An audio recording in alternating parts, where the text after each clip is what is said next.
Hi everyone, so today what I thought I would talk about is what I would do if I was going to start a new language. I know quite often at as people's New Year's resolutions, they decide they're going to start learning a new language, so I thought I'd do a video today on the steps that I would take if I was going to learn a new language. I have decided for 2022 I am not going to start any new languages, but these are kind of the things I would do or have done but better, like what I've learned from trying to learn new languages before.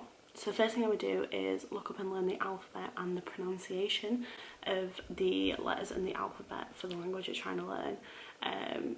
This could be if you're a native English speaker or a native Latin language speaker, that we have the same alphabet with maybe an additional letter or two, but the pronunciation is different. It's important you understand how to pronounce the letters before you start trying to learn the language. Otherwise, you could potentially be learning like Korean or Japanese, something like that, where you have to learn like a completely new alphabet. If it is a new alphabet, it's probably best to try practice writing out the letters and spending quite a bit of time learning the alphabet. For example, when I was learning Korean at the beginning, I spent quite a lot of time on YouTube learning the alphabet and how each letter was pronounced, and then how certain letters together were pronounced. When I was doing this, I used the Duolingo app because at the beginning they did have like a few lessons for each sort of few letters, which was really helpful, and then it sort of pronounced them for you so you could really learn. And the other thing I used was Korean Class 101, I think. Their YouTube channel also has lessons on the alphabet, so the first thing really is to make sure that you understand the pronunciation, and if there is a completely different alphabet, to make sure you've got that down before you move on to anything further. The next thing to do will be to look up like common words and also verbs that are regularly used. So I've recently ordered a book for Korean that's like 2,000 essential words for beginners. I feel like I'll know some of them now, but I just thought that would be really handy to have. So it's like 2,000 essential words, and by doing this at the beginning it'll help expand your vocab to be able to make sentences nearer in the future. So even if it's just like a basic thing, making sure you get the initial vocab that you're likely to use down is really important. And then also like some essential verbs such as like to be, to eat, to like, things like that. Trying to get them done near the beginning so you can start to try and form basic sentences is really helpful. When you're learning verbs, it's probably best to focus on the present tense first and then think about like the past tense, and then quite a bit in the future, like the future tense. But getting the present tense down first so then you can start to put it together. I do it now where when I learn a new verb, I'll write down each different form. Well, not every single form. I'll write down a certain amount of forms. It can be in like the past, present, future, things like that. So I do it all together, but at the beginning I just did present tense and no other tenses. Next thing to kind of think about is how you're going to go over the words and the verbs and different vocab that you've learned. I use a website called Memrise, which I find really, really handy. It has courses on there, but you can do it separately. I think I've never tried that, but as far as I'm aware, you can like add in your own. I use Memrise and I find it super helpful. There's many different courses. I use the How to Study Korean courses, but there's different ones. There is different ways of doing it, so you can learn new words, you can do a difficult word review, you could do like a speed review, and they do it in different ways, and it really helps to keep certain words in your mind long term. So I really recommend Memrise.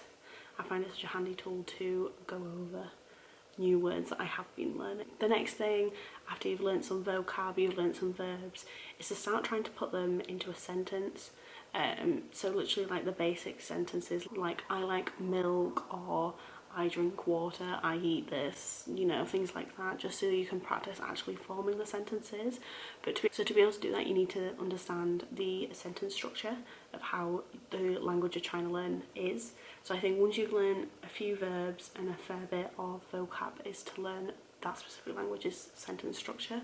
That shouldn't take you very long if you're only learning the basic one. So for example, like English is subject, verb, noun, but some of them will be like subject, noun, verb, but it'll depend on which language you're learning, so it's best to research that.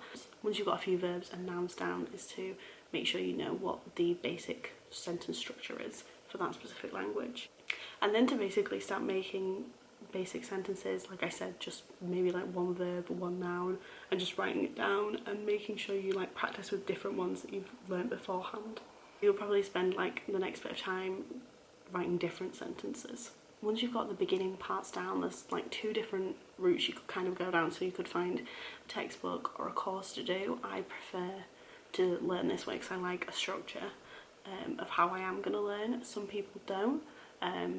The other way would be to keep going with this way and maybe learn certain phrases that you want to learn. So I'd feel like for adding on with that additional basic sentence structure, instead of being like, I like milk, be like, I like to drink milk with friends, or I like to go swimming with whatever, or things like that, and like adding to the sentences. So you could also try and do it that way, but personally I prefer to use a course.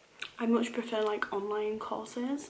So for Korean I use like How to Study Korean and Talk to Me in Korean, mainly because I like to be able to hear how it's pronounced still. Even though I spent a lot of time at the beginning learning the pronunciation, I still like to go over the pronunciation with each lesson and hear native speakers speak, just so I can hear how it's meant to sound.